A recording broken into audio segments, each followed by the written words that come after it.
7:38, welcome back. You're watching and listening to Breakfast with Stephen and Anne, and if you're just joining us, it was announced just a few minutes ago that the energy price cap is to increase again from the current £1,971 a year to £3,549, and that will start on October the 1st. And you see from our radio listeners, we're showing a graphic that shows the increase over the past few months, including this massive change announced this morning. And October 2019, 1143, right through to October 2022, 3,549. That just shows it. Really graphically, if you're listening on the radio, find a television, look at it fast, because I can't tell you, that is quite shocking, isn't it? John says people will have to cut down on their energy use. My neighbours complain about the cost, but they leave lights on in rooms they're not in all the time. At night, their house is lit up like a Christmas tree. People need to turn off unnecessary lights. That's from John, 27 at Ashford Grove in Bromley. No, joking. What? I was just thinking in case his neighbours were watching. Oh, I see. Bill says, I was as frugal as possible on my last quarterly gas bill, and I used only 5 gas units. We do have an electric shower, he says, so you're clean. But he said, I used only 5 gas units. My gas bill for that period worked out in total to £34.44 for the 5 units I used. That means that 1 unit of gas was £6.89. Wow. He said, it's great to see you both together on the programme again. But that's interesting, isn't it? You go into that sort of trouble. Now you know what you're paying per unit of gas, except that the price per unit will be going up. Well, yeah, well, except that it's the he's building in the standing charge with that. Ah, I see.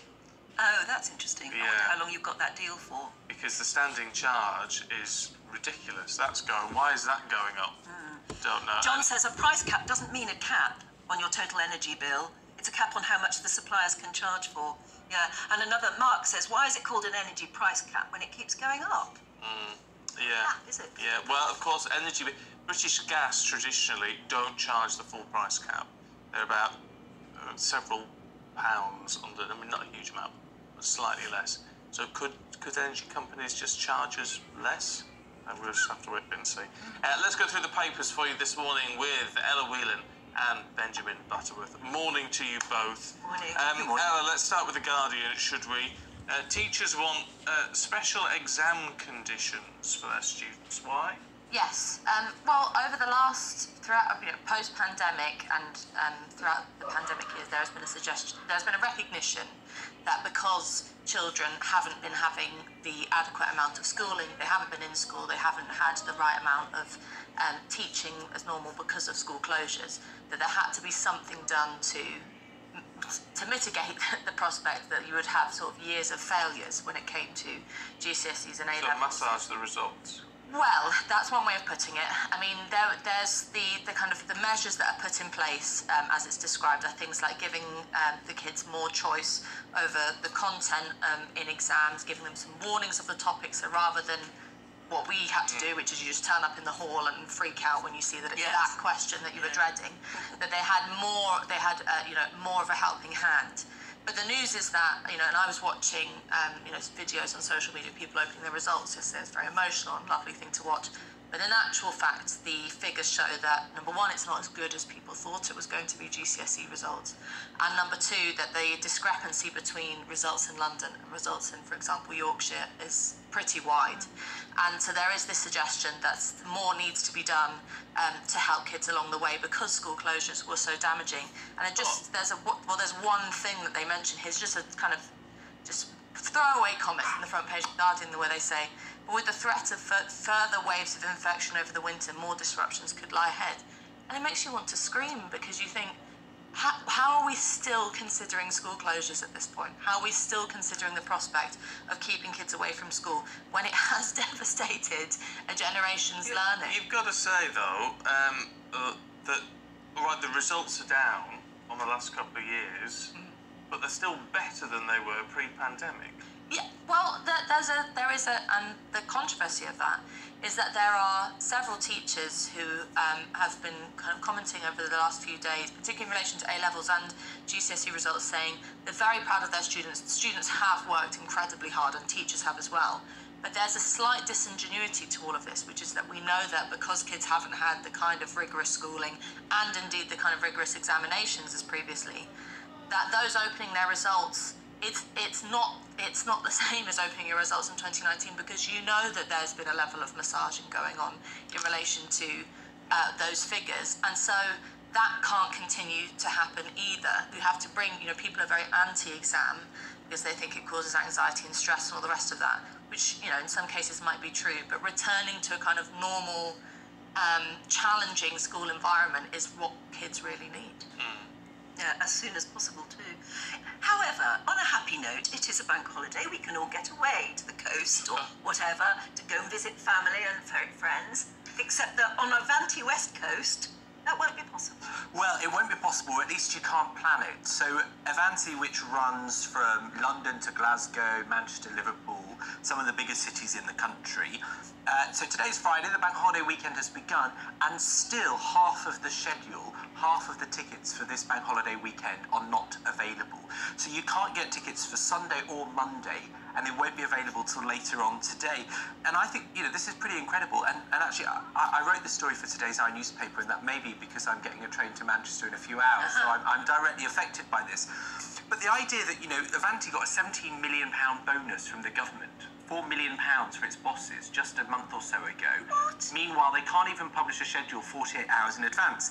And let me tell you, what they're telling customers to do, because you can't buy a return ticket if you're going out on Friday and coming back on Monday, as lots of people will be today, you can't buy a return ticket because they haven't put the timetable up. So they're telling people to buy 2 single tickets. Which costs you basically twice as much. Precisely. So for my trip to Manchester, instead of it costing £80 return, which is already pretty steep in my view, it will cost £134. I said to Avanti, who make millions of pounds in profit, will customers be able to claim back the difference because they're having to buy 2 tickets because you didn't bother to arrange the schedule? They wouldn't answer the question after being asked 3 times. I think stuff like this, when people have their bills going through the roofs, when companies making genuinely vast profits can't and even do the bonuses, job. Precisely. And they're not running the place properly. Precisely. But Avanti's contract to run the West Coast is up for renewal in October. So. Is it? Yeah, fingers crossed. They've only just got it. Yeah, well, I think it's 2016 or something now. They took it from Virgin Trains. Well, let's hope that the government really gives them a tough time on whether they get that back again. Have any confidence that the government would give them a tough time, or just hand them out? Do you know what? I actually fear that because they got the bonus only this summer, and Labour and Andy Burnham, the Mayor of Greater Manchester, have been quite harsh on this, and basically all the cities along there are Labour run. And the government's line has been to sort of say, oh, it's the unions, Labour's playing politics, and maybe there's a certain level of that, but I fear that they're going to keep them there because it's become a party political thing rather than people trying to get on with their damn lives. Yeah, well, maybe. Ella, to the Daily Express, half of shoppers are threatening to boycott online retailers. I bet they don't all do it. No. But why? Why are they upset? Well, if you are, even now, we've got depressing news of the energy price cap, it's unlikely that lots of people are going to be going out and buying loads of clothes online. But if you are, previously, some of the big companies like Boohoo have allowed you to send back things for free. And so then people would buy a shed load, try it on, send it back. And that is coming to an end. So, for example, Boohoo now charges £1.99. Zara and others are charging for returns. And a relatively small survey done of 2,000 or so people showed that if those prices for returns came in, then they wouldn't shop with those outlets anymore. Which, there's the funny thing about this is that so much of it has, particularly in relation to Boohoo, Boohoo faced a huge amount of criticism for fast fashion, environmental kind of reasons, and were pressured to say that they would include prices on returns to stop people from doing that kind of wasteful thing of buying 50 things and sending 45 of them back. But it's one of those things that makes you ask questions about the sustainability of online shopping. For so long it's been that the trajectory has been high streets dying, everything's happening online.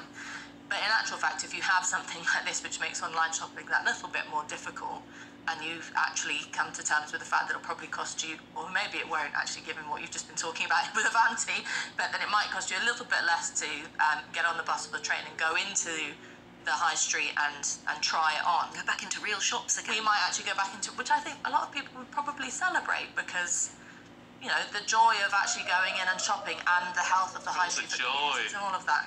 Joy of shopping. That shows how I spend my time, because I love shopping. But I think that's. But if you're trying to send something back, it may well be that Royal Mail are on strike anyway, and you won't be able to send it. Yeah, do you know, I'm so guilty of buying things on these websites because I think, I can just send it back if I don't like it or if it doesn't fit properly. Do you remember to send No, it back? and then I've given them all the money in the first place. I know, So, I do that all the time. Joking. Oh, I order a load of stuff, have a lovely big try-on at home, and then forget to send the stuff that I don't want back. No. Yeah. Oh no, I'd never do that. Never do that. I'm a tight northerner. I think it's quite good. Never do that. I do as well, and actually, I think that's why it's totally false economy for these businesses, because actually, I think people will spend far less money in the first place if they have to pay for the returns, and that obviously isn't going to do well for their profits. So, you know, I think they'd be stupid to charge for your returns. Oh well, we shall see. To vote with your purse. Yeah. Ella, Benjamin, thank you. We'll catch up with you both a little bit later on. No,